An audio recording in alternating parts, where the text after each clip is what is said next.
Well, here we are, back at the beginning, almost to the end of Revelation, just one more devotional after this. 2 days ago, there was a riot at our nation's capital, perhaps an attempted insurrection. Don't know if the president's going to resign. I saw a meme today that had a gigantic wave with the year 2020 marked at the top of it. And then there was an even bigger wave behind it that said 2021. Is that where we're headed after all these months? What is happening? You know, as Christians, this is not the first time we have faced something like this.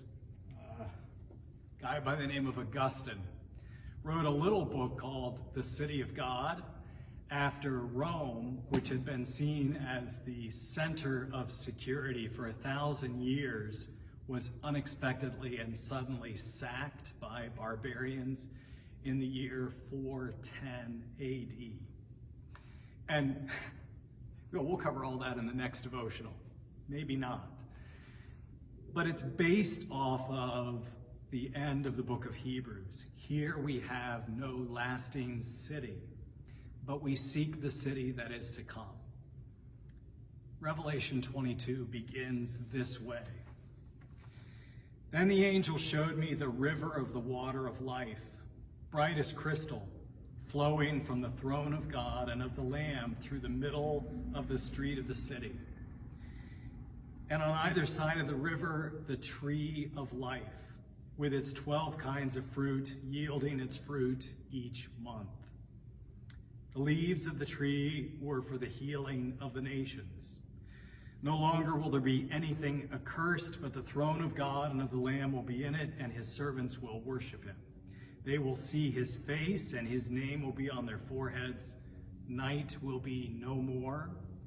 They need no light of the lamp or sun, for the Lord God will be their light, and they will reign forever and ever.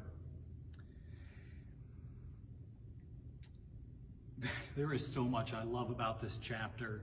That river of life is based out of the end of Ezekiel, chapters 47 and 48, where there's this little trickle of water coming from the temple of God, and it goes into a stream and then a river and then just this gigantic torrent.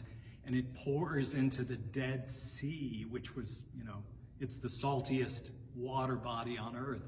But this river turns it fresh, and it's teeming with all kinds of life. So John is giving us that image about what is to come. But even better than that, you'll notice that it says the tree of life is available. All the way back in Genesis chapter 3, you may remember that Adam and Eve, who we see right over here, are banished from the Garden of Eden. Because they've taken from the tree of the knowledge of good and evil, they've decided that they are going to be independent from God. And so God blocks the way to the tree of life with a flaming sword. And that's actually not a mean thing to do. It is a merciful thing to do, because if Adam and Eve, and after that all of us, grab from the tree of life in a place where we are separated from God, we will be separated from God forever. Well, that doesn't happen. But here the tree of life is now available, because that flaming sword that blocked the way of Adam and Eve to the tree of life, someone went under the sword. Someone paid the price. Someone took the blade in order that we might be free to take from the tree of life. And of course, that someone is Jesus Christ.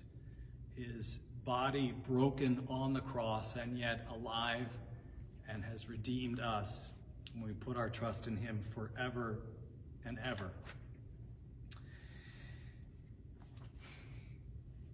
This is a really difficult time for our nation. And when that happens, it's interesting that our politicians turn to that great hymn, America the Beautiful. And there's a verse in that hymn that says, "Oh, beautiful for patriots' dream that sees beyond the years." Dan Rather, news anchor, famously broke down on the David Letterman show after quoting that verse after 9/11. And our senator from Pennsylvania quoted from that hymn with the events that happened just a couple of days ago. The rest of the verse goes like this: "O beautiful for patriot dream that sees beyond the years, thine alabaster cities gleam, undimmed by human tears." To the extent that we think that the writer is talking about our American cities or any city on earth, we will be heartbroken. But the truth of the matter is, thine refers to the Lord's alabaster city, that city that we are headed towards, where every tear will be wiped away and sin will be no more. Friends, no matter how difficult life becomes here on earth, know that the heavenly city is coming down for us. Take courage. God bless you today.